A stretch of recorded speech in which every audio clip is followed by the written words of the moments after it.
Assalamualaikum warahmatullahi wabarakatuh. Perkenalkan nama saya Indonesia Fitri dengan NIM 2311211005. Pada video kali ini saya akan menjelaskan tentang peranan SKM dalam mengatasi permasalahan kekurangan gizi dan kontribusi pembangunan ke depannya. Sebelum itu saya akan menjelaskan apa sih itu kekurangan gizi. Pengertian kekurangan gizi. Kekurangan gizi adalah kondisi tubuh di mana tubuh tidak memperoleh asupan gizi yang cukup seperti protein, karbohidrat, vitamin, mineral, sehingga mengakibatkan orang yang kekurangan gizi ini memiliki tubuh yang tidak normal. Selanjutnya yaitu ada beberapa faktor yang mempengaruhi gizi di Indonesia. Yang pertama yaitu faktor ekonomi, yang kedua faktor lingkungan, yang ketiga faktor pendidikan, yang keempat faktor perilaku. Kita akan membahas masing-masing faktor ini. Pertama kita akan membahas faktor ekonomi. Eh, Ekonomi yang rendah berpengaruh terhadap kondisi gizi seorang anak, dikarenakan orang tua yang tidak memiliki penghasilan cukup akan sulit untuk memenuhi kebutuhan gizi anaknya.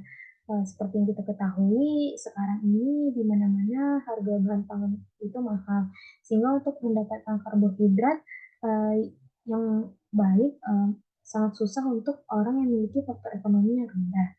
Selanjutnya yaitu faktor lingkungan.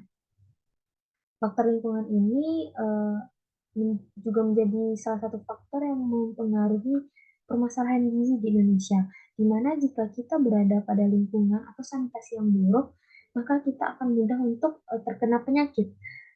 Dan faktor lingkungan ini juga berpengaruh terhadap makanan yang kita makan sehari-hari.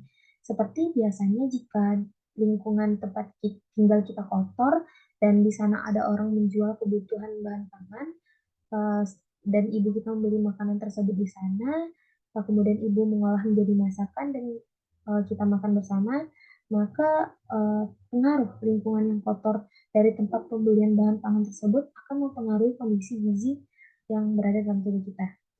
Yang ketiga yaitu faktor pendidikan. Faktor pendidikan ini juga berpengaruh terhadap permasalahan gizi di Indonesia.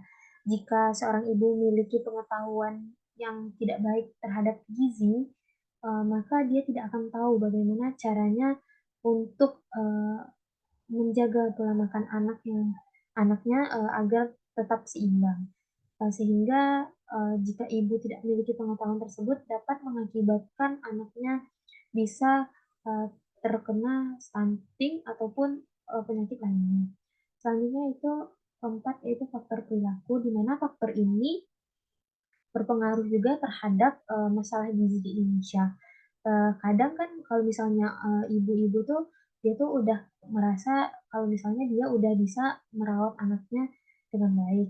Sebenarnya ibu ini juga harus berkontribusi dengan tenaga kesehatan mengenai bagaimana sih gizi yang baik itu, terus bagaimana sih cara memberi pola makan yang sehat terhadap anak agar tidak mudah terjangkit suatu penyakit, terutama stunting.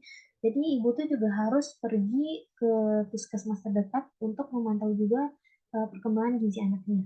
Terkadang perilaku yang buat malas ibu untuk pergi ke puskesmas itu, mereka sudah merasa tahu bahwasannya gizi yang baik itu seperti apa. Selanjutnya itu permasalahan gizi yang dihadapi Indonesia sekarang. Seperti yang kita ketahui, permasalahan gizi yang lagi ramai dibicarakan yaitu adalah stunting. Stunting ini adalah masalah kurangnya gizi kronis yang disebabkan oleh kurangnya asupan gizi terhadap tubuh anak.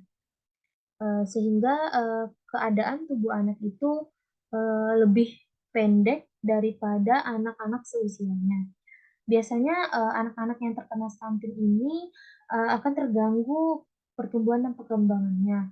Juga akan mempengaruhi otak anak yang terkena stunting dikarenakan eh, akan menyebabkan lambatnya anak yang terkena stunting ini dalam memahami sesuatu atau menerima sesuatu yang dijelaskan. Selanjutnya yaitu masih banyak permasalahan gizi yang dihadapi di Indonesia sekarang, seperti Pertama yaitu kurangnya energi protein, yang kedua yaitu kekurangan vitamin A, yang ketiga yaitu gangguan akibat kekurangan yodium, yang keempat anemia gizi besi, yang kelima yaitu berat badan lebih atau gizi lebih atau biasa juga disebut dengan obesitas.